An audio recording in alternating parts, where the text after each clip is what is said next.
Neste é o Desventuras Cinéfilas e Divididos Caímos.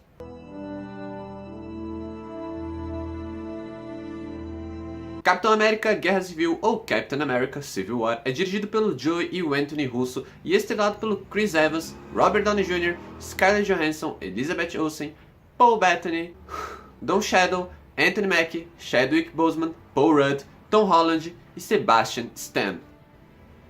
Esqueci alguém?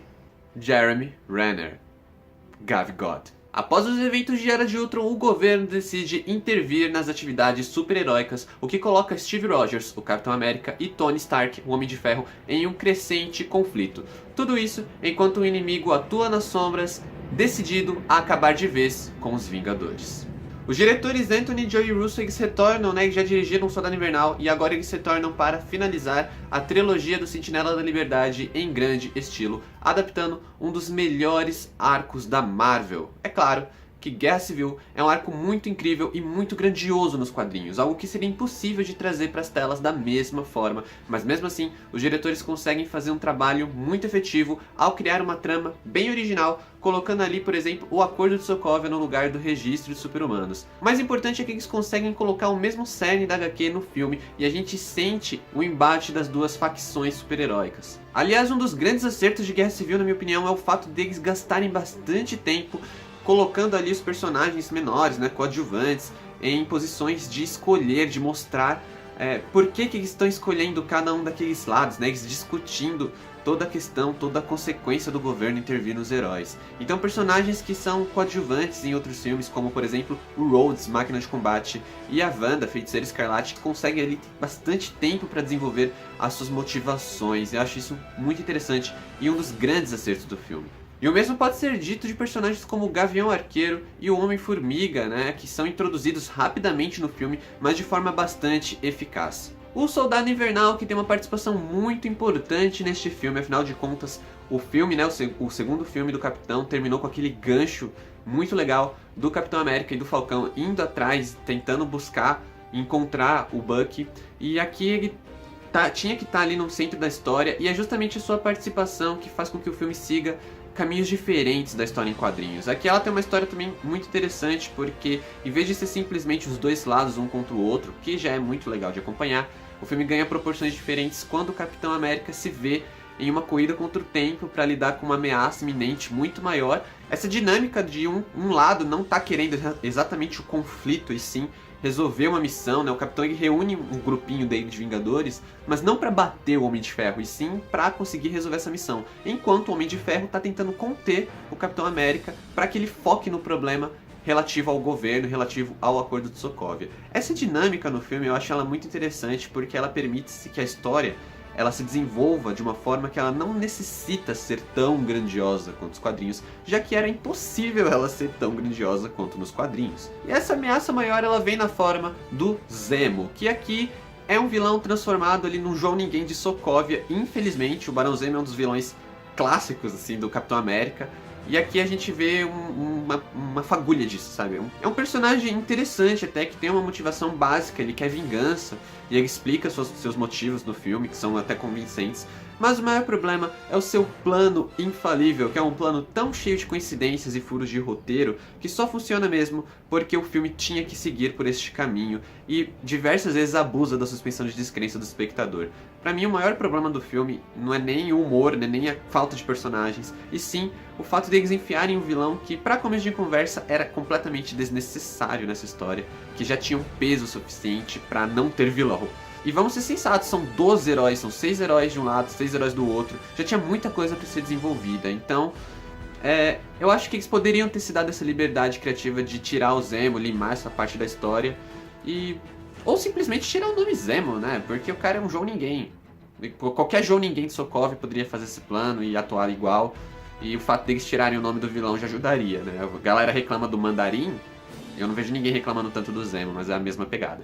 E falando aí que tem 12 heróis do filme, é muito bem feita a introdução de 2 deles, né, que são primeira vez deles no universo cinematográfico Marvel. Primeiramente, o Pantera Negra, que tem uma participação muito importante e uma introdução à altura da sua majestade. É um personagem muito intrigante, que rouba a cena. E é claro, né, deixa a gente muito, muito ansioso para ver o filme solo do Pantera Negra, que estrearia um ano depois. E é claro que eu tô falando do outro. Quem eu tô falando aqui? O nosso amado, querido, admirado, amigão da vizinhança, o Homem-Aranha, que faz uma entrada rápida, mas triunfal. É muito legal você ver o Homem-Aranha em cena. A primeira vez que ele aparece com um traje, até arrepiei. Magnífico, é muito legal, é muito legal. O personagem chega de mansinho, né? Que chega sutilmente no universo cinematográfico Marvel com uma pontinha e ele já arrebata o coração do fã. Achei impossível você não curtir esse Homem-Aranha. O Tom Holland faz um papel maravilhoso também, ele vai mostrar mais disso posteriormente no seu filme solo. Mas aqui a gente já tem um gostinho dos dois personagens, do Pantera Negra e do Homem-Aranha, e o que a gente vê ali é muito agradável, é muito positivo. Uma coisa que eu acho interessante no universo cinematográfico Marvel, acho que eu não poderia deixar de mencionar aqui, é o fato do Acordo de Sokovia, que é o mote inicial, né, o pontapé inicial da trama, que envolve os heróis serem governados, serem comandados como uma força-tarefa governamental, que é justamente o que faz o Capitão América ter as suas dúvidas sobre isso, se seria correto ou não, porque o governo, ele até fala isso, eu acho muito interessante, justamente como eu falei, essas cenas onde você vê os personagens discutindo seus ideais, e o Capitão falando que cara, a gente vai ser governado pelo governo dos Estados Unidos, e se eles mandarem a gente num lugar que nós não queiramos ir, que nós achamos que não é nossa tarefa intervir. E eu acho legal como eles constroem isso de uma forma bem meticulosa entre Era de Ultron, que é justamente onde ocorre a atuação dos Vingadores em Sokovia, que é o que dá o pontapé inicial. E justamente isso já inicia uma certa desconfiança por parte dos heróis, porque a gente vê no Era de Ultron, na cena que o Hulk ataca, a gente vê a Maria Hill depois ela falando que os Vingadores não são tão populares, porque a galera tá duvidando dele já, que estão pensando, cogitando já um pedido de prisão para o Bruce Banner. E depois tem o ato final, que é quando a gente tem a cidade caindo do céu, né? O Ultron jogando Sokovia do céu. E isso é tão legal porque no Homem-Formiga a gente tem uma cena muito rápida onde vemos um jornal que está escrito quem é o culpado por Sokovia. Porque, tudo bem, a gente pode argumentar que foi um super vilão que fez isso, mas esse super vilão foi criado por ninguém menos que o Tony Stark, que é o primeiro desses super-heróis na era atual. Então é muito interessante o modo como eles vão construindo isso e dá uma identidade ao universo, então, que faz com que ele seja palpável. A gente consegue comprar isso como um universo vivo, porque as coisas não são simplesmente colocadas de uma forma mal feita, sabe?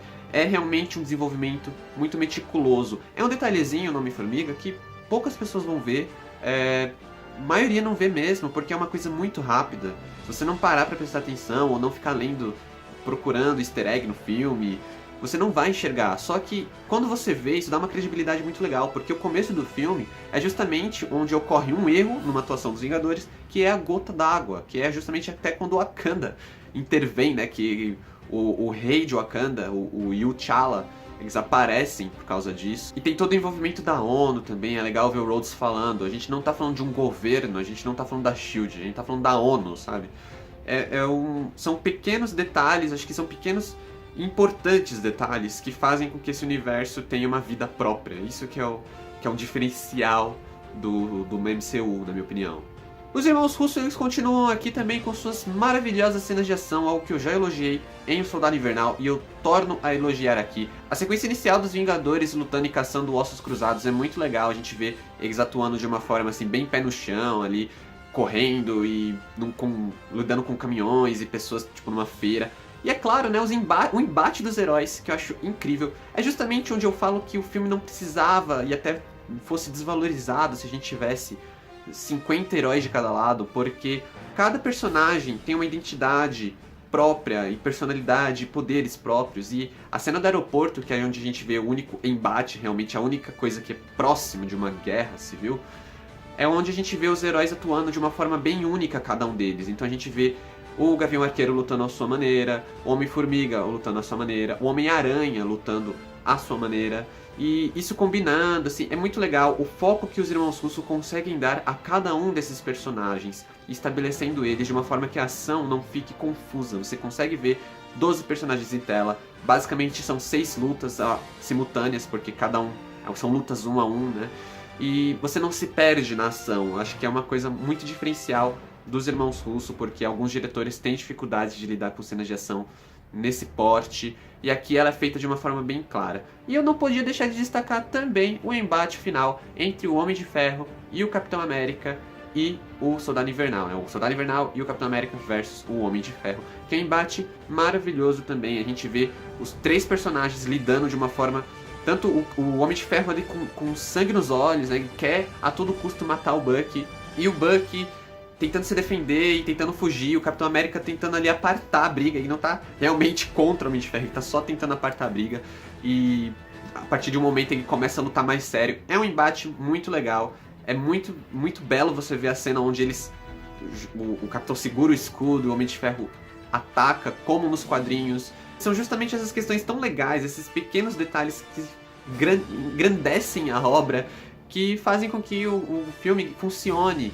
apesar de carregar tanta expectativa dos quadrinhos. Apesar da suspeição de descrença ser jogada no lixo diversas vezes por causa desse vilãozinho perrapado de Sokovia, que é o Zemo, que eu tinha expectativa nele por causa do Daniel Brühl, que eu acho um ator bem assim, bem canalha, né? Então ele evoca ódio depois dele em Bastardos Inglórios, ele evoca esse ódio. Eu não simpatizo com esse cara. E eu acho que ele seria um bom vilão, achei que ele seria um vilão muito mais interessante. Mesmo com isso, eu acho que Guerra Civil ele é bem efetivo, ele consegue se construir ali. É um filme necessário para o universo cinematográfico Marvel, ele tem essa cisão dos Vingadores no momento correto, tá ali no ponto certo, mesmo que não tenha 50 heróis de cada lado, ele cria uma história que funciona do começo ao fim, ela funciona tanto como um filme isolado, como um degrau desse universo. E ao meu ver, a Guerra Civil merece aí 4 estrelas, é um dos melhores filmes assim da Marvel. Tem seus pequenos problemas, sim, mas ainda tem o seu grande destaque, tem seus méritos, e os irmãos Russo mostram que são os diretores corretos para a Guerra Infinita. E você, qual é a sua opinião sobre a Guerra Civil? Você curte o filme? Você acha que ele é ruim porque não adapta bem os quadrinhos? Ou ele tem muita expectativa em cima dele que ele não consegue cumprir? Deixe sua opinião aqui nos comentários e também acesse as nossas redes sociais. Não se esqueça de deixar aquele like e se for sua primeira vez aqui, se inscreva no canal. Obrigado por assistirem, valeu, falou, até mais e obrigado pelos peixes.